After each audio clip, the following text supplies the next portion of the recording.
السلام علیکم ورحمۃ اللہ وبرکاتہ۔ کیا حال ہے میرے بھائی اور بہنوں؟ امید کرتا ہوں کہ آپ سب خیر خیریت سے ہوں گے۔ میں آج آپ کو بتانا چاہتا ہوں کہ واٹ از سن، گناہ کیا ہے۔ یہ تو میرے خیال سے سب کو ہی پتہ ہوگا۔ اسلام ہمیں 1400 سال پہلے نبی صلی اللہ علیہ وآلہ وسلم کے ذریعے بتا چکا ہے کہ گناہ کیا ہے اور نیکی کیا ہے، ثواب کیا ہے اور عذاب کیا ہے۔ لیکن کبھی کبھار ایسے بھی ہوتا ہے کہ انسان کا دل نہیں مانتا کہ یہ چیز گناہ ہے یا ثواب ہے۔ تو حدیث میں آتا ہے الاسم ما حاک فی صدرک وکرہت ان یتلی علیک، کہ مطلب جو چیز تمہارے دل میں خلجان پیدا کرے، بے سکونی پیدا کرے کہ یہ میں نے کیا کیا، آپ کا ضمیر جو ہے نا وہ اس کی چھوٹی سی کوئی چنگاری بھی جاگتی رہے تو آپ کو یہ احساس اندر ہی اندر کا آتا رہے گا کہ یہ میں نے ٹھیک نہیں کیا، یہ میں نے کوئی غلط کام کیا ہے، فطرت سے میں نے ہٹ کے کوئی کام کیا ہے، اور آپ یہ نہیں چاہتے کہ یہ عام لوگوں کو پتہ چلے، مطلب آپ چھپانا چاہتے ہیں، تو وہ گناہ ہے۔ آپ کا دل نہیں مانتا، آپ سمجھتے ہیں اندر ہی اندر کہ آپ سے غلط کام ہوا ہے، اور یہ مومن کی نشانی ہے کہ وہ اگر گناہ کرتا بھی ہے تو اس کو یہ احساس کم از کم ہو کہ اس نے گناہ کی ہے، نہ کہ اس کی ترویج کرے یا 10 لوگوں کے سامنے فخر سے بات کر کے میں نے یہ گناہ کی ہے۔ ٹھیک ہے، اگر آپ میں یہ سینس ہے کہ آپ گناہ کو گناہ سمجھتے ہیں، اس پہ شرمندہ ہوتے ہیں، تو بتائب ہوتے ہیں، تو آپ ایک اچھے مسلمان، ایک اچھے مومن بن سکتے ہیں، کیونکہ خود احتسابی سے بہتر کچھ بھی نہیں ہے۔ آپ سے اگر کوئی گناہ ہوتا ہے، سب سے ہوتا ہے، آدم کی اولاد خطا کار ہے، گنہگار ہے، لیکن اللہ تعالیٰ توبہ کی امید پہ ہمارا انتظار کرتا ہے کہ کب میرا یہ بندہ واپس آئے گا، یہ مجھ سے توبہ کرے گا، معافی مانگے گا، اور میں اس کو معاف کروں گا۔ ایون کہ گناہ ان کے جو ہے نا وہ نیکیوں میں بدل دیے جاتے ہیں۔ ابھی حال ہی میں رمضان کا مہینہ گزرا ہے، آپ سب کو پتہ ہے، ہم رمضان میں مسلمان بن جاتے ہیں، اگست ستمبر میں ہم پیٹریاٹزم ہمارے اندر جاگ جاتی ہے، اور رمضان جیسے ہی گزرتا ہے مسجد خالی ویران ہو جاتی ہے، زور زور سے میوزک آن ہو جاتے ہیں، گاڑیوں میں، گھروں میں، شادیاں ہماری ماشاءاللہ سے دیکھے سارے ہندوانہ رسم و رواج اسی میں ہوتے ہیں۔ مطلب دین ہمارے اندر داخل ہی نہیں ہوا ہے، ہم ہندوانہ اثر کے زیر اثر رہے ہیں، اور جو ہے نا ہم کو اگر نیکی کی بات بتاتا بھی ہے تو ہم پہ اتنا اثر نہیں کرتا، ہم ویسے سن کے بس اس کو انسنی کر دیتے، اور کبھی بھی اپنے اندر امپرومنٹ لانے کی کوشش نہیں کرتے۔ کوشش کرنی چاہیے، یہ بہت عارضی زندگی ہے کہ ہمیں آج نہیں تو کل اللہ کے سامنے جانا ہی جانا ہے۔ تو گناہ کا مطلب یہ ہے کہ آپ کا دل جو ہے نا وہ بے سکون رہتا ہے، انفرادی طور پر بھی اور اجتماعی طور پر بھی۔ اس معاشرے میں اگر وہ اسلامی اصولوں پر، اسلامی اقدار پر استوار ہے تو اس میں وہ پنشبل بھی ہوتا ہے، جیسے اگر آپ چوری کرتے تو آپ کے ہاتھ کاٹ دیے جاتے ہیں، آپ کسی کے ساتھ ظلم زیادتی کرتے ہیں، کسی کا خون کرتے ہیں ناحق تو قصاص کا ہے، اور بھی بہت سارے ہیں جس کی ڈیٹیل میں بھی جانا نہیں چاہتا، آپ کو سب پتہ ہے۔ تو آپ گناہ اگر اکیلے میں کرتے ہیں تو اس کا گواہ اللہ بن جاتا ہے، اور یہ اور زیادہ خطرناک بات ہے، کیونکہ ہم نیکی تو سب کو دکھا کر کرتے ہیں، دکھاوے کے لیے کرتے ہیں، ریاکاری کرتے ہیں، لیکن گناہ ہم صرف اللہ کے سامنے کرتے ہیں، تو اس سے بچنا چاہیے جتنا بھی ممکن ہو سکے۔ اور سب سے بڑی گناہ، سب سے بڑا ظلم جو ہے نا وہ شرک ہے، اللہ کے ساتھ شرک، جیسے نبی صلی اللہ علیہ وآلہ وسلم کی حدیث میں آتا ہے کہ فرماتے ہیں کہ یہ شرک جو ہے نا یہ 20 سے زیادہ مخفی ہے، مطلب اتنا چھوٹا ہے، اتنا انسان کو پتہ ہی نہیں چلتا۔ کبھی کبھار جیسے ہم کہتے ہیں کہ فلاں ڈاکٹر کی دوائی میرے لیے ٹھیک ہو گئی ہے، تو کہنے کو تو یہ ایک عام سی بات ہے، چھوٹی سی بات ہے، اتنا کوئی اس کو میٹر نہیں کرتا کہ ہاں بھائی ٹھیک ہے، میں نے کہہ دیا تو کیا ہو گیا۔ لیکن اگر آپ ایسا کہیں کہ اللہ کے فضل سے اس ڈاکٹر کی دوائی میرے لیے ٹھیک ہوئی تو یہ زیادہ بہتر ہے۔ یہ میری رائے ہے کہ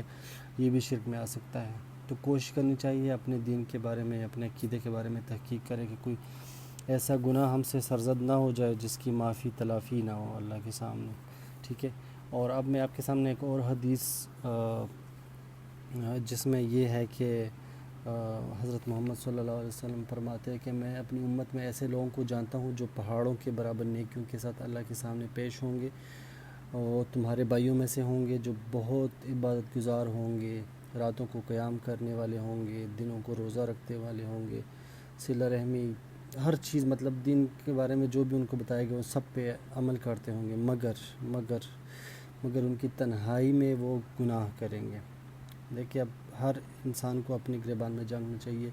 اور ان حدیثوں کو، قرآن کی آیتوں کو اپنے آپ پہ فٹ کرنا چاہیے کہ کیا یہ ہمارے بارے میں ہے یا نہیں ہے. ٹھیک ہے، موبائل آیا، لیپ ٹاپ آیا اور اتنے سارے سورسز ہیں ہمارے پاس گناہ کرنے کے کہ اللہ ہی ہمیں معاف کرے. تو انسان کو دیکھنا چاہیے کہ اس پہ میں کوئی غیر اخلاقی مواد تو نہیں دیکھتا، اس پہ میں کسی ایسی چیز کی ترویج تو نہیں کرتا جو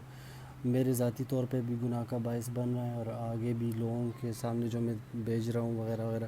وہ اگر گناہ کریں گے تو وہ اس میں بھی میری ذمہ داری ہوتی ہے. تو اللہ تعالیٰ پوچھے گا ایسے لوگوں سے، ایسے بندے سے جس کے اتنے بڑے بڑے نیکیاں ہوں گی اور وہ پھر بھی جو ہے نا اکیلے میں، تنہائی میں وہ گناہ کرے گا. اللہ تعالیٰ پوچھے گا کہ تم اپنی تنہائی میں جب گناہ کرتے تھے تب ایک بلی کی کمرے کی طرف آتے ہوئے بھی تمہیں فکر ہوتی تھی، ڈر لگتا تھا، مگر تمہیں یہ پرواہ ہرگز نہ تھی کہ اللہ دیکھ رہا ہے، اور تم ڈٹائی کے ساتھ وہ گناہ کر بیٹھتے تھے. تو ایسے انسان کے وہ پہاڑوں کے برابر نیکیاں ہوا میں اڑا دی جائیں گی. اللہ تعالیٰ ہمیں گناہوں پر نادم ہو کر سیدھے راستے پر چلنے کی توفیق عطا فرمائے، جس پر چل کر ہم اللہ کے رسول کی شفاعت کے مستحق ٹھہرے. اپنی دعاؤں میں یاد رکھیے، اور اگر آپ کو یہ میسج، یہ حدیث ظاہر اچھے ہی لگے ہوں گے تو ان کو شیئر کریں. بے شک میری آواز میں نہ کریں، وربلی آپ اپنے دوستوں کے ساتھ یہ باتیں ڈسکس کیا کریں، احادیث ڈسکس کیا کریں، لوگوں کو نیکی کی طرف بلائے، ان کو برائیوں سے روکا کرے جتنا بھی آپ کا جو ہے نا وہ ہو سکتا ہے. ایک اور حدیث میں آتا ہے کہ ایک فرشتے کو اللہ تعالیٰ نے حکم دیا کہ جا کے یہ بستی جو ہے نا اس کو برباد کر دو، غرق کر دو. وہ جب گیا تو وہاں پہ ایک شخص تھا اور وہ اللہ کی عبادت میں مصروف تھا. تو وہ واپس آیا، اللہ تعالیٰ سے عرض کیا کہ اللہ میں کیسے اس کو برباد کروں، کیونکہ وہاں پہ تو آپ کا ایک نیک بندہ آپ کی عبادت میں مصروف ہے. اللہ تعالیٰ نے حکم دیا کہ سب سے پہلے اس کو کرو برباد، کیونکہ میرے حکموں کو بغاوت ہو رہی ہے، اس کی خلاف ورزی ہو رہی ہے، اور اس کے ماتھے پہ جو تک نہیں رہتی. مطلب اس کا یہ ہے کہ اگر آپ کے سامنے کوئی برائی کر رہے ہے اور آپ کو کوئی فرق نہیں پڑتا، آپ چپ چاپ بیٹھے ہیں، نہ ان کو برائی سے روکتے ہیں، نہ نیکی کی ترغیب کرتے ہیں، تو آپ امت محمدی کا جو ہے نا کہلانے کا لائق نہیں ہے. آپ بنی اسرائیل میں بھی وہ جب ان کو منع کیا گیا کہ آپ لوگ ہفتے کے دن مچھلی کا شکار نہ کریں، تو ان میں 3 گروہ بن گئے. ایک وہ تھا جو اللہ کو نعوذ باللہ دھوکہ دینے کی غرض سے ہفتے کے دن جال بچھا کے سنڈے کو ان کو پکڑتے تھے، تو ان میں سے ایک وہ بن گیا. دوسرا چپ چاپ بیٹھا تھا کہ ہم خود گناہ نہیں کرتے تو ہمیں منع کرنے کی بھی کوئی ضرورت نہیں. اور تیسرا گروہ ایسا تھا جو ان کو باقاعدہ منع کرتا تھا. تو اللہ تعالیٰ نے ان 2 گروہوں کو برباد کر دیا، اور تیسری کو جو امر بالمعروف نہی عن المنکر کا کام کر رہے تھے ان کو بخش دیا، ان کو چھوڑ دیا. تو یہ سب ہمارے لیے مقام عبرت ہے. قرآن پہ تدبر کرنا چاہیے. یہ صرف اس لیے نہیں آیا کہ ہم شادی کے دن دلہن کے سر کے اوپر رکھ دیں، یا کوئی خدا نخواستہ فوت ہو جائے اور اس کی ختم کرے، کیونکہ اس کی کوئی حیثیت نہیں ہے ختم وغیرہ کرنے کی، کیونکہ اسلام میں ایسا کچھ بھی نہیں ہوا. نبی صلی اللہ علیہ وسلم نے صحابہ کرام کو کبھی اکٹھا نہیں کیا کہ تم لوگ آ کے بیٹھ کے ختم کرو، کوئی فوت ہوا ہے، کوئی شہید ہوا ہے. اس کا بہت بڑا مقصد ہے، اس مقصد کو سمجھنا چاہیے. اور آج کل میں ڈاکٹر اسرار احمد صاحب کی ویڈیوز دیکھتا ہوں، ان کی قرآن کی تفسیر دیکھتا ہوں، بہت زبردست ہے. میں ریکمینڈ کرتا ہوں کہ آپ سارے لوگ بھی اس کو دیکھا کریں، کیونکہ وقت جتنا گزر گیا وہ ایک خواب کی طرح ہے. چاہے جس کی زندگی 40 سال ہے، 50 سال ہے، 30 سال ہے، جتنی بھی ہے، ہمیں ایسے ہی لگتا ہے جیسے ہم ایک دن اور ایک رات ہی جیے ہیں، اور ایسے ہی زندگی ختم بھی ہو جائے گی. جب پیدا ہوتے ہیں تو اذان ہوتی ہے کانوں میں، اور جب مر جاتے ہیں تو ہماری نماز پڑھی جاتی ہے، نماز جنازہ ہوتی ہے. تو آدھے گھنٹے کی زندگی ہے اگر آپ سوچیں تو. سارا لہو لعب ہے، کھیل کود ہے، آج نہیں تو کل ہم نے جانا ہی جانا ہے.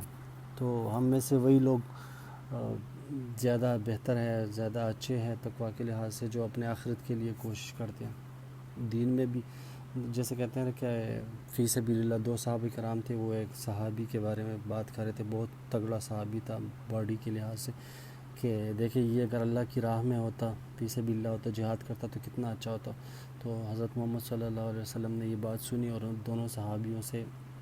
فرمایا کہ اگر یہ شخص، اس کے ماں باپ زندہ ہے اور یہ ان کے پیٹ کے لیے نکلا ہے رزق کمانے، تو یہ فی سبیل اللہ ہے.